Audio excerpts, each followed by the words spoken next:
Friends, now we finally are starting the second part of the ingenious gentleman, Don Quixote. Today, I would like to talk through the prologue, the second prologue, the first chapters, and get all the way to chapters 22 and 24 if I can. Unfortunately, this is a little bit harder to do effectively with part 2 than part 1 because there's more dialogue and philosophy integrated within it.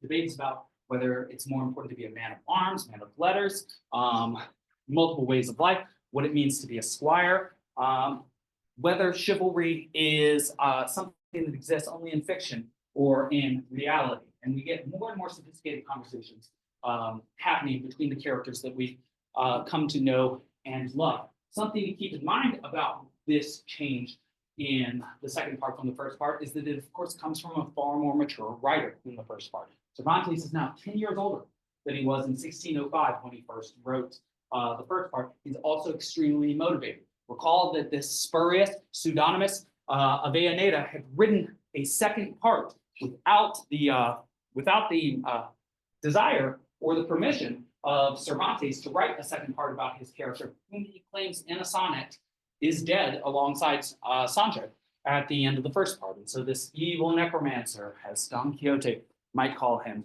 has taken Cervantes' character, written a spurious, illegitimate story about him, and Cervantes has taken it upon himself to wipe the record clean and to tell the true second part of Don Quixote. Something to keep in mind as we move very fast through this text is that in this text, characters including, well, I'm not going to say including quite yet, several characters within this text have themselves already read the first part of Don Quixote. That's fine, go ahead. Let's make sure we're right there. We're right there, what can I say? Characters within the second text have read the first part of Don Quixote, and so they use the knowledge that they have acquired from the first part in order to interact with Don Quixote. And in fact, occasionally they set up situations where they can either get a rise out of him or have their own fun, make a prank involving him. Something that we start, the first time we really start to see this, and it is not in order to deliver a prank against Don Quixote, but is like the desire of the priest and the barber from the first part to bring him back home. It's when the bachelor Sansón Carrasco, we meet him in the first 10 chapters of the second part, and he is a bachelor from Salamanca, and so he's a literate, intelligent, learned young man who knows about stories and the conceits of fiction and the conceits of chivalry. And in fact, he talks with the priest and Don Quixote about chivalry. They're wonderful conversational partners. He will use his knowledge of Don Quixote's exploits to himself outfit himself in knightly regalia and to enter into holy combat with Don Quixote in order to set terms with him. The terms being, if he defeats Don Quixote will return home for a specified amount of time. He'll actually end up fighting twice, and the second time will be a little bit more specific about what Don Quixote has to do. But he will take on knightly arraignment in order, ornament, in order to fight Don Quixote, in order to get Don Quixote to return home, because he understands Don Quixote based on what he's read in the first part. And so the characters with whom Don Quixote interacts in the second part are something like us, people who know about him. It would be as if you were yourselves infused into a story where you had read a story about the protagonist yourself, and how would you act? Would you, if you met Don Quixote, would you play it straight? Would you say, oh, you're so crazy, and this is actually a school, not a medieval castle or monastery, as it may be modeled after, or would you play along with Don Quixote? Because who else are you ever going to meet who is going to act in the way that he acts outside of the play? And so there's an interesting, again, ontological space for the characters within this story, because it is as if they, for the first and only time in their lives, get to play along with somebody who is moving through life as if they are themselves on a stage. And insofar as they play along with Don Quixote, they too get to be on stage. They get to engage in the play alongside him. It is as if these characters get to be part of an act of world creation, but also rejection of the norms and the conventions of their own time. You can see that these are the faint beginnings of sunrise and the moving finger tendrils of the sun of modernism coming out with these questions of identity and transformation, and not only how to transform oneself and one's own rank. Of course, this is something that the people say about Don Quixote. They call himself Don, and yet he is not of Don rank. And so how does, not only is the question of how to transform one's own identity personally come up, and how to enhance or change one's rank in a stratified society, but how does one begin to change the world itself? And this, I think, is the big question, certainly the big question for young people. Often you're sort of preset with this knowledge that things are not quite right in the world, regardless of where you get your information. You might be looking at various statistics and seeing sort of prejudices and inequities in the world, going through Pew. You might be reading through religious texts and seeing that there are concepts like original sin or something like that that indicate to you that there's something not quite right in the world that you might be able to help fix. And so even though this is the portrayal of an insane character who people are playing alongside of in order to make fun of, in order to have a good time, there may be a hint, even in that there is some lurking clue within the depths of this madness that suggests to us how to change ourselves and the world for potentially the better, but at least to change it at all. Sometimes hard to say whether a change will be for the better or for the worse, particularly when it's first made. All right, so there's a dedication at the beginning of part 2 to the Count of Limos, where he is called various exemplary things, and Cervantes claims, again, various ridiculous things that you may have thought were true. He claims that the Emperor of China had actually reached out to him and asked him to come to China in order to teach his work, but had not offered him any money to do so.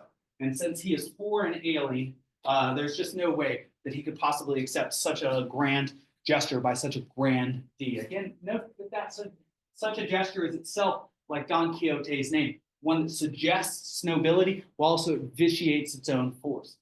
Don Quixote, high ranking, Don, but then the ote suffix, suggesting that there's something negative about him. Invitation by an emperor of the East, very exotic, very an element of what we call in the business Orientalism, suggests something exotic and luxurious in a sort of vaguely imagined East, as it were.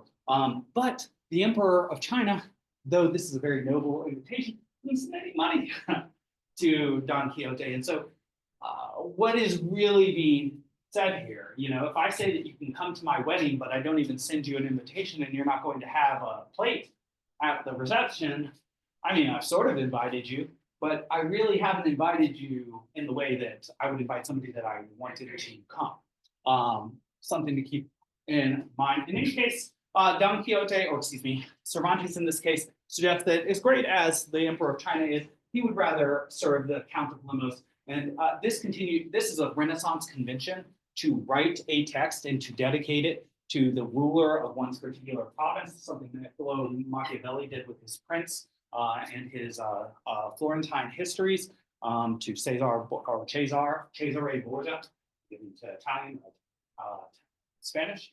And this is something that that Cervantes would do. Keep in mind that it was most likely not the case that the Count of Limos actually would want a novel dedicated to him in this case. It's not a work of stately philosophy, it's a work of satire, it's a work that pokes fun at all individuals involved within it, and so might ostensibly poke fun at such a dignitary as a count as well. In the prologue to the reader, it's hard for me to express to my students how funny I think the prologue is, but when Don Quixote, or rather I keep making that mistake, I apologize, when the narrator says to us, "Lord save me, how impatiently you must be waiting for this prologue," you have to keep in mind how long after the initial installment is this? A day? 17 days? Is it like the most recent, one of these syndicated Netflix shows, Wednesday? It's been 3 or 4 years between seasons. And yet, how long has it been between the first and the second season, the first iteration and the second iteration of Don Quixote here? 10 long years. So if you are a reader, as you happen to be, of the second part who read the first part, and you lived in the early 17th century around 1615, it really would have been quite a long time between your reading of the first part and the second part. And again, does Cervantes actually think that anybody was waiting on pins and needles for 10 straight years for his work alone during the golden age of Spanish literature and drama? Probably not, but this is part of the arrogation of Cervantes and the narrator that makes him so funny, to assume that you would just be waiting for Don Quixote one more time. In any case, yes, he then addresses some things that are said about him by the pseudonymous Valleneda, that he's old, that he's one-handed. He says, these are unfair, these are unkind things to say about me. Who can turn back time and who is not subject to time? And I think that's a fairly sad thing to think about. In fact, I was watching a short video of a man who is a billionaire now, and raised several companies in Silicon Valley. He's very famous now for having a crazy health regime. He eats like 60 pills in the morning, has a red light hat on, spends all day trying to stay alive longer than he can. Something sad he said that I found sad, and may even be sort of sad to you. You're right about the age where it applies to you. Is that he's like, well, when you assume what's going to happen with technology in 20 years, you would probably assume that it's going to be what? Worse or better? Usually better. But when it comes to assuming about you and your body in 20 years, do you think it's going to be worse or better?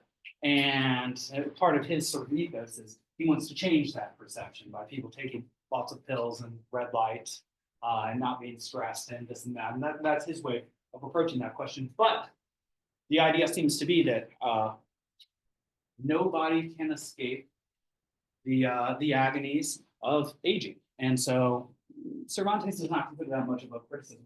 Also, the fact that he lost part of his hand in one of the great battles of Spain, the Battle of Lepanto to cannon fire, is itself a mark of being a hero. We would give him a Purple Heart if he were in the American military for being wounded in action, and perhaps even more depending on his other valorous acts. And so he starts to respond not only to criticisms of his own character that are included implicitly in the second part written by Valleneda, but also criticisms of his own person in this first part. And this is the sort of thing that one does in a prologue. Clear the air, clear the space in order to tell one's story, as it were. In fact, I have a lovely quote here, and recall that Cervantes, like Aeschylus, emphasized and identified more with the fact that he was a soldier than a writer.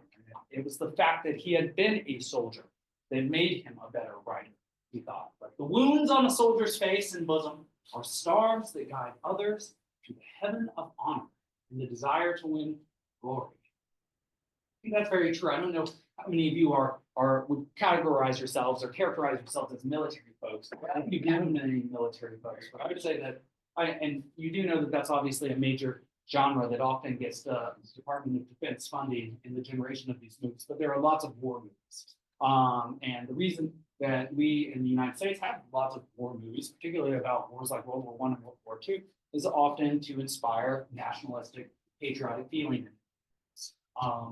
And that has a propagandistic effect. It is good for a military to be capable of enlisting additional forces, because militaries always need to grow given the nature of the profession. Though there are times when the military doesn't need to be quite as big as other times. In fact, we've been running into that when it comes to our factory capacity and our ability to generate weaponry over the past few years, when it's been important for us to access those stores again as we send various munitions across the sea to the two wars that we are supporting at this point. In any case, have war stories about the nobility of soldiers is something that tends to inspire future soldiers itself.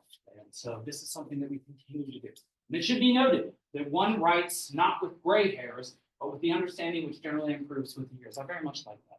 That it is better that he writes as an older individual, because though one's body might start to fade and decay as one ages, generally one's understanding, one hopes, improves. And so the maturity that comes from experience and long life one hopes can infuse one's words and writing with greater wisdom, which increases the value of the writing rather than decreases the value of writing. I'd say one thing that's sort of interesting about that point, just a common perception, is that often, whether I'm in Europe, sometimes in the United States, when I tell people what I do, they're like, you look a little young to be teaching at the college level. And the idea seems to be that in order to be a college professor, in order to be one who stands at the elite level of education, one needs to be a little bit older. It takes a long time. And it has taken me a long time. They just don't know how old I happen to be. Some of us preserve ourselves pretty well, red light, hat, and 60 pills every morning. I'm just kidding. All right. There are a couple very funny moments throughout this entire text, but particularly in the beginning, that I'm not going to have as much time to talk about because I really do need to move faster than I often do through this text. But Cervantes, in an attempt to really ridicule and make fun of and show contempt and disdain for Avellaneda, in his attempt to write a second part of Don Quixote, gives two analogies that are extremely disrespectful to another person's art. And they should seem almost scatological and dirty and like almost filthy jokes. And they are. One is he says that there was a guy who used to walk around and he would take dogs, not by the front, but by the back of a dog, and then blow the dogs up through a tube until they could float off. And he says, this looked really hard, and it's actually really hard to blow a dog up so that it floats off. And so, and if that's hard, how much harder must it be to write a novel? It's an interesting way of saying that somebody is engaged in dirty work that seems like it should be easy, but it is in fact actually much harder than it seems. There's also a second story about there's a homeless vagrant man who lived in a city, an undefined city, very much so, who used to walk around and find local dogs and drop a stone from above his head on them, and they would yowl and yowl. And one day, this person did this to a hound that a man very much liked, and the man beat the homeless man to within an inch of his life, so that man, then traumatized to some extent, remembered that moment, would walk around with a stone, and whenever he saw a dog, he would not drop the stone on it and say, oh, that's a hound, I'm not going to drop this on it. It seems as if Cervantes here wants to be the man with the hound who is giving the ridiculous vagrant who a beating and a wake-up call. He seems to want to give this beating and wake-up call to this Avellaneda, even though Avellaneda, in using a pseudonym, does not even give his real name. So Cervantes, to some extent, has to cut his sword against the wind, not himself being able to see his true opponent's face. In any case, one thing he tells us that is essential that I mentioned to you last time, but it's more important than Cervantes or our narrator tell us, is that at the end of this second part, without a doubt, sin dudo, as it were, Don Quixote is dead. Dead and buried so that no one will dare tell more tales about it. So by the end of this text, he will have died. And we'll have to see what it is that kills him. Is it a knight? Is it love for Dulcinea? Is it one of these ridiculous quests that he often finds himself on? To be seen. This is to be seen. All right, in chapter 1, we find ourselves prior to the third sally, after the second sally, with the priest, the barber, and Don Quixote discussing various chivalric tales. And the question arises, Don Quixote seems pretty sane right now, having these intellectual conversations, and yet might it be the case that they have just been avoiding certain topics, and so that which sets him off and shows him to be insane, those topics in not having been rehashed have not been discussed and have not set Don Quixote off and shown him for being mad as he was. And there's a story told, again, something you notice in this second part is that, like in the first part, Don Quixote is not always doing things. Often he is conversing, or he seems self-observing a show put on by another person, or hearing a story told by another character within the text itself. But there's a guy who was only crazy. This is clearly an analog to Don Quixote, and he picks up on this during the conversation, that was going to leave a sanatorium, and another character says he's leaving. I, as a servant of Jupiter, Zeus, the god, the great god of the Romans and Greeks, will cause blight because of this. And the man who's going to leave says, "Oh, don't worry about him doing that, because I am myself an avatar of Neptune, the god of the sea, and so you won't have to worry about that." So, of course, in giving his rationale for why one doesn't need to worry about Jupiter harming the world because of him going free, he shows why he ought not to be free, because he is in fact still insane. His explanation for why Zeus will not cause a blight to crops is itself an explanation that shows that he is out of his wits, as it were. This may itself also be sort of criticism of using a religious explanation, though of course keep in mind that the pagan religions, the Greco-Roman religions, were not in vogue at this time in 17th century Spain in the same way that the three Abrahamic faiths were. Christianity, of course, through its Catholic version, and then Judaism and Islam. Though of course, the Jews and the Muslims had, at the end of the 15th century, experienced an expulsion on the one hand and a forced conversion on the other hand. There's a dark history to Spain, as there's a dark history to many countries. Given the nature of the world, but that's just something worth looking into. So, all right.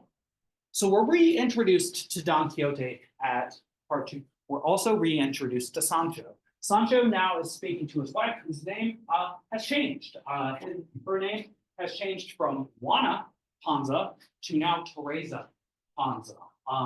We have a recap of things that we saw in part 1, like the throwing of the blankets, the moving of the windmills, the coming of the Basque, and we're also introduced to this character that I mentioned earlier, who will take on the role of 2 different knights. First, the Knight of the Mirrors, who is the first addressed as the Knight of the Woods, and then the Knight of the White Moon. Knight of the White Moon. Keep in mind that whenever he appears in front of Don Quixote, he dons reflective surfaces, remembering that mirrors obviously reflect what's in front of them. So Don Quixote sees himself when he fights this character. This is something that he ought to see, because this is also somebody dressed up as a knight who isn't. And then note also that a white moon, a pale moon, is itself a reflective surface that is in fact appears white because of the reflection of the light on the side. So these are both sort of images of reflection. Would be interesting to note whether reflection is something that Don Quixote engages in on meeting just a sole other knight at this time. Only one other knight. It will turn out that he runs into 2 knights that will be played by the same individual. To somebody within their wits, seeing one other clown in one's midst might draw one's attention to the fact that one is in fact being a clown. But one would have to be willingly playing one's role consciously, freely, rather than be constrained by one's own perception or misperception. This is something that Sancho talks about with Tome Cecial, his neighbor, who is playing the squire of the Knight of the Mirrors. Who is more insane? A person who chooses to be insane, like Tome Cecial, who chooses to follow Sansón Carrasco and the guys of the Knight of the Mirrors, or somebody like Don Quixote, who does not in fact choose to be sane. He has been driven insane by his books. Which sort of person is crazy? The person who chooses to be crazy, or the person who just is crazy? Something worth thinking about a little. Also, Sede Hamete Benengeli, as mentioned again, reiterated that he is in fact Moorish, and that this is a very true history, that we come from a lying people. This is reiterated in order to create an ironic situation where we're not sure what the genre or the veracity of this tale is. Seems to be something like a novel, which is telling fictional tales like tales of chivalric romance, as well as pastoral stories, and yet it claims to be a transcription and translation from a true work of history. And we know from the first part that histories are better the truer that they are. So is this a very bad history that is extremely good fiction, or is this, or is what the narrator says about history incorrect? Is good history actually more fictional? That's an interesting question for you all to think about. You should really think about your own history educations, particularly when it comes to places like where you come from and how many stories you were told that are, say, true as opposed to just stories. Like, for example, just quick show of hands, how many of you have heard that George Washington, first president of the United States, once cut down something like a cherry tree and then was so honest that he confessed this to his family afterwards? That's not a true story, by the way. There's very little evidence to suggest that. But that's a story that most Americans know. So you can see that part of our histories are stories that we tell each other, even if they're not true. And so this is a question that arises with Don Quixote. When we tell each other stories, even histories, do we really care if they're true, or do we care if they're entertaining? And there is a difference. There is a difference. There's a major difference between whether something edifies or entertains. This is something I have to fight against myself. I might have 9 people in my class. People pay, I don't know, around $30,000 a year to come here, but if Taylor Swift will roll through town tomorrow, half my class might be going to that instead. I'm not saying that that person's not a great entertainer, obviously so, but I don't know how many facts one learns from that individual. I don't know how much of an education one takes. So I will say that there are certain Ivy League universities that now have courses on Taylor Swift. Whether that's pandering or truly edifying is something that you can think of and debate between yourselves. It's not my area of interest or expertise. All right, something about Sansón. He, in the realist fashion that we've seen over and over again in Don Quixote, is physically described. This is something of a big difference between ancient literature and medieval Renaissance literature, and it moves on throughout the modern movement.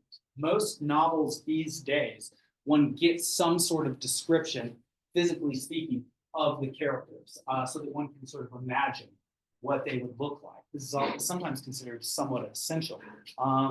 This is a convention that was coming to be at this time. You might hear that somebody was tall or noble or golden haired, but not that much more about it. In fact, I've used the example of the Iliad, where one just hears that Achilles is the tallest, most beautiful of the Achaeans, because he's the son of a goddess. He's just the best at everything. So you're just supposed to imagine best at everything without additional physical acumen.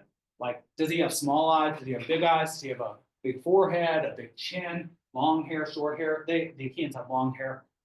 You don't have these additional details. You're given the freedom, the imaginative freedom, to imagine what you imagine the most beautiful and tallest individual would look like. And that, if I were to have you all draw, and accepting the fact that you would have different abilities to represent art visually, probably you would have fairly different images. So it would be very interesting if a lot of them were kind of the same. But Sansón is described as looking sly,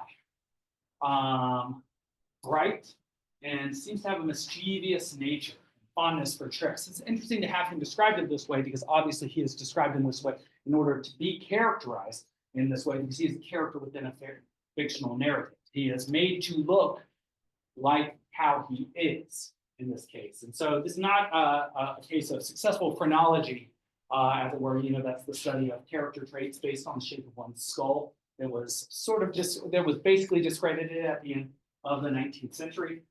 But that is one of the sciences. And there's another one too that I'm forgetting. I think it is in fact physiognomy, that suggests that you can tell the characteristics of one's personality by looking at their face, which is, I'd say, a much less sophisticated way of doing things than how Sherlock Holmes did it, where he would look at evidence of somebody, even the dust underneath their fingernails, and be like, oh, that dust, that only exists in this part of town. Are you a carpenter of some sort? And people would be amazed.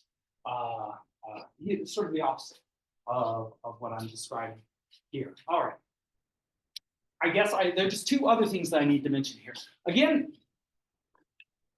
in these beginnings, we have Cervantes defend himself against criticisms from the first part of Don Quixote. Apparently, Sancho's donkey was stolen by Gines de Pasamonte, but then just reappeared underneath his legs in a later chapter.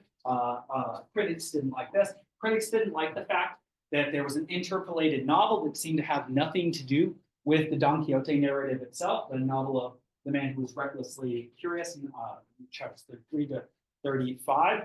And then let's see, and so Cervantes gives us a nice bit of Latin here. Aliquando bonus dormitat omerus. Sometimes even good Homer sleeps. The idea being that an author, even the greatest of authors, Homer, who sang / wrote the Iliad and the Odyssey, the two Greek epics, that he even makes mistakes when he writes. And somebody I work on, Dante, in this great medieval epic, the Divine Comedy, which some people consider the most sophisticated work of literature ever to have been written, probably correctly. Even he makes a couple errors within the text, sends a character right rather than left. In the Inferno at one point also includes the character Manto in both the Purgatorio and the Inferno. Characters' souls need to be in one place or the other in his particular representation of the afterlife. But so here, Cervantes suggests to us that even a great author can make mistakes. So if you find mistakes in his work, like the change of the name between Juana and Teresa Panza, or the stealing of Sancho's goat and then just miraculous reappearance of it without comment, that give him some slack. That's what he suggested. This may be a new type of reading. Since you are the desoccupado lector, you are the idle reader, and you are reading for entertainment rather than for edification, do these details even matter? As if this were an actual history. And one thing I would say to you to suggest your native understanding of this, your native opinion on this is, how many of you listen to songs that you like and don't know all the words? Right? Like there are probably a lot of songs that you like the tune of, and you're like, man, I really like that song. And someone's like, okay, well, sing it to me. And you're like, well, it's embarrassing to sing. Probably most of you are embarrassed when you sing. It's kind of funny too. You don't want to do it. And maybe even when you talk too, right? If you try to speak a language you don't know well, you're way embarrassed to do that, which tells you about what you care most about people knowing about you, because your language is a window to what? Not your looks, but to something much more important about you. But the idea seems to be that you don't need to understand something entirely, and it doesn't even need to make sense entirely for you to like it. Is that, in fact, the case? I wonder. One thing I will say is that there are certain songs that once I do hear the words and I hear how platitudinous and trite they are, and how little thinking has gone into, and little composition skill has gone into producing them, like a beat that just stays static the entire song. You know, it's fine. It's just not sophisticated. Sometimes I like the songs a lot less. Oh, this is what the song is. You might see as an analogy for that when you meet somebody and they seem really awesome, and then you find out more about them. Perhaps art is like life in that respect. All right, I have to move much faster over the next 15 minutes or so. Okay, so Don Quixote is being grilled and discussing with the priest in Sansón Carrasco. Is he still mentally? Is he out of his mind still? Sancho then shows up at Don Quixote's door, and the niece and the housekeeper do not want to let him in. They hate him. He takes Don Quixote out on these crazy adventures. He shows back up skinny, battered, with Rocinante also battered, looking terrible, even though it is his will. Sancho has to convince them to let him in and says, this is all the will of your master. This is not my fault that your master wants to do these sorts of things. And then he has to go back to his wife and have a conversation about whether he can be a knight's servant again, a squire. See, reading my words. And they have a very intelligent conversation. In fact, they have a conversation that I think is salient to questions of identity and transformation.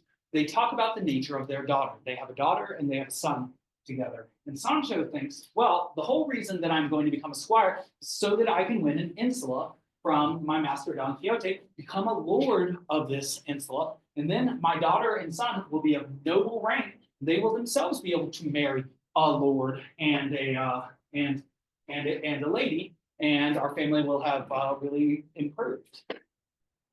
This is not the perspective that Teresa Panza takes. She says, well, that's a great idea and all, but won't the ladies of a court hold our daughter in derision because she has the manners of a peasant? She seems to come from peasant background, and the things she's learned and knows how to do in the world in which she has been raised is extremely different from such a world? Would she even fit in? Would she like such a world? Would her life be better, or in fact actually worse, to be transposed from this situation into another one? And I can't say a lot on this. I haven't gone from rags to riches in my own life in such an extraordinary way, but I can say that there are lots of stories of people that make it big and then lose it all, whether they be athletes, whether they be artists, or whether they be somebody that wins the lottery. When they go from, say, having nothing, which many people do, particularly in those professions, to having everything, having nothing again.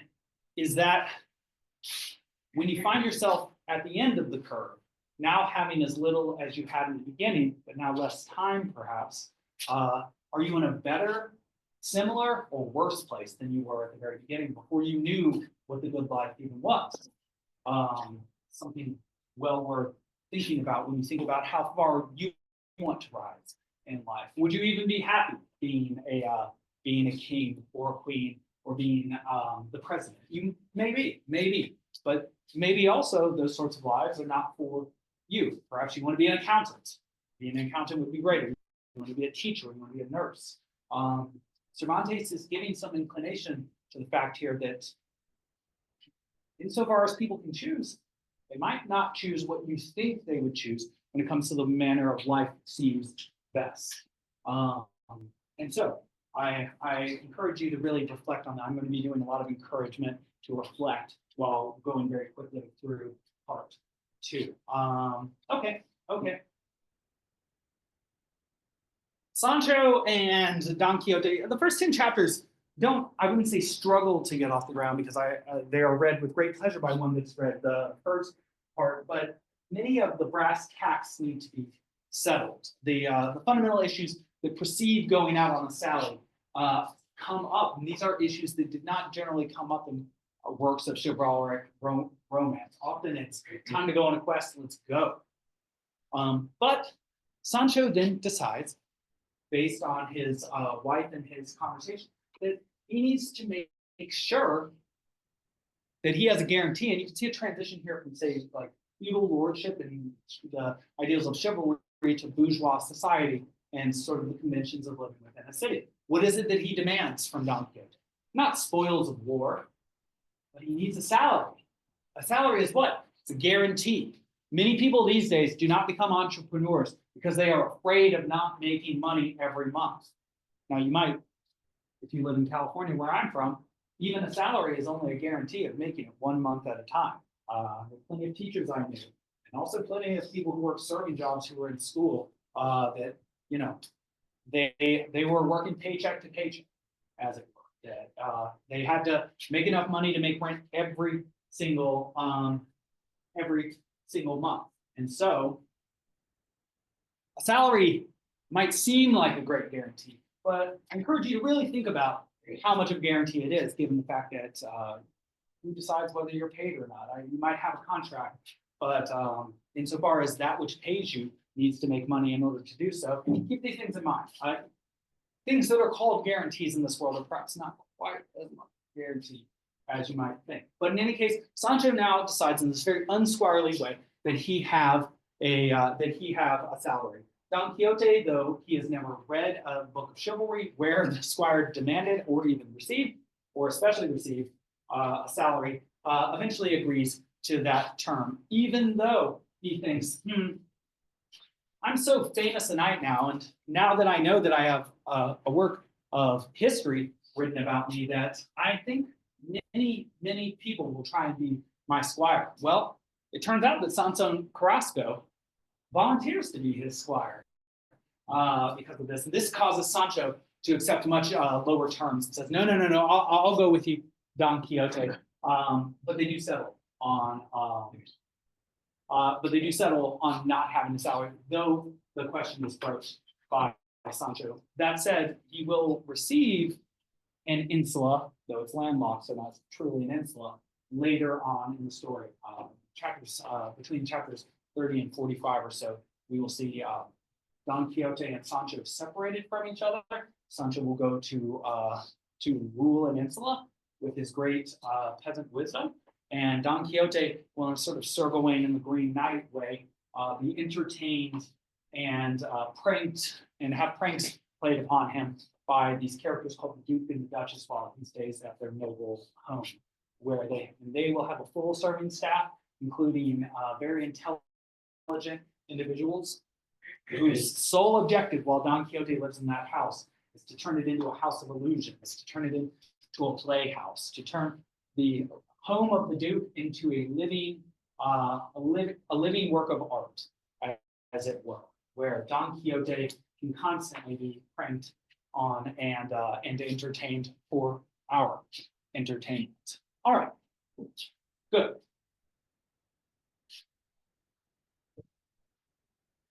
After Don Quixote and Sancho go out on the third sally, 3 or 4 amazing things happen, one after another. First and foremost, they see Don Quixote wants to go see Dulcinea. But remember that we have a problem when it comes to going to see Dulcinea. Sancho, remember, thinks that Dulcinea was based on the character Aldonza Lorenzo, and says that he had seen her before and that she actually has burly forearms. But that when he was tasked with taking the letter of Don Quixote from the Sierra Morena to her, he ran into the priest and the barber first, so he never actually saw Dulcinea or Aldonza Lorenzo. More importantly, he has no idea where she lives because he hasn't seen her home. So when Don Quixote asks him to take, when he asks Sancho to take himself to see Dulcinea, Sancho finds himself in a bit of a bind. Since he doesn't know where Dulcinea lives, and he's claimed that he did see her, even though he didn't deliver the letter, he memorized it, he claims, and then told it to her, and then can sort of remember her smell. She smelled like sweat, claims, not perfumed flowers. He thinks, I need to act fast. I need to make something up. Oh, okay. Well, what if, the thing about being with Don Quixote is that he believes confabulations, fictions, right? You find yourself in a bit of a bind with him, well, you might just lie, right?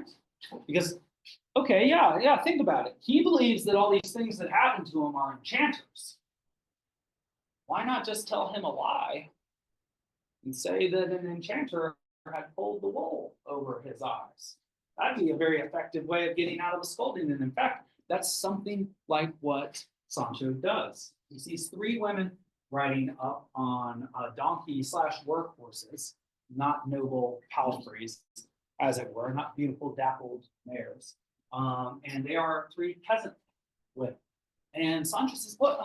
Do you see that beautiful one in the middle?" And Don Quixote looks out, sees 3 peasant women. They are not the most beautiful women that he has ever seen or could possibly imagine. He says, "Those women? I don't think that's Dulcinea. That's not what I imagine." Let's see if I say anything more. There we go. Yep. Okay, good. There we go. That's what I wanted to say. You see these 3 peasant women riding. Sancho takes this moment and tells a lie, saying that he sees Dulcinea. When Don Quixote says, "That can't possibly be Dulcinea," Sancho says, "My goodness, you must be enchanted." Or she must have been enchanted so that you can't see how beautiful she is. She looks so beautiful to me, and yet she looks like this peasant woman to you. And this falls in line with the relationship between Sancho and Don Quixote that we've seen before, where Sancho seems to see things in a realist way, and Don Quixote in an imaginative way. All the windmills, for example. Sancho says, "Those are windmills." That seems to be realistic. Don Quixote describes them as briareous, like 100-handed giants. Yet here we have an inversion of their roles. Sancho is now suggesting that there's something fantastic in front of Don Quixote, where Don Quixote is here trusting the evidence of his eyes. And Sancho is suggesting, well, should you really do that if in fact there is an enchanter that follows you around and changes the nature of the objects that are in front of you, like the helm of Mambrino, which people claim was a barber's basin, but what you claim was a helmet? The women are then addressed by Don Quixote and they react sort of negatively to him.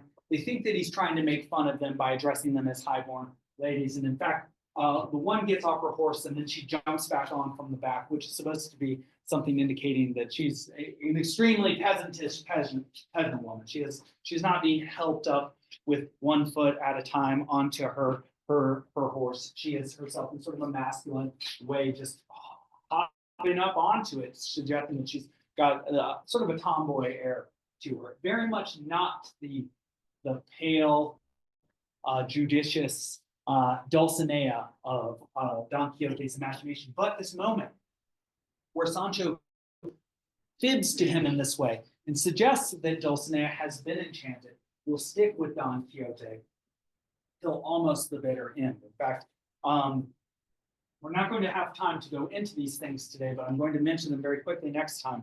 He will have an encounter with the Knight of Mirrors.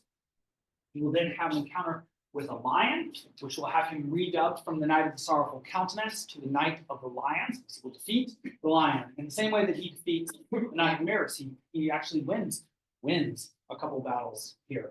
And then we will go in chapters 22 and 23 to the Cave of Montesinos, a place where visions, fantastic visions, will be seen by Don Quixote, and where he will find Dulcinea, again enchanted, and also find how to release her from her enchantment. All right, that's all I've got for you today.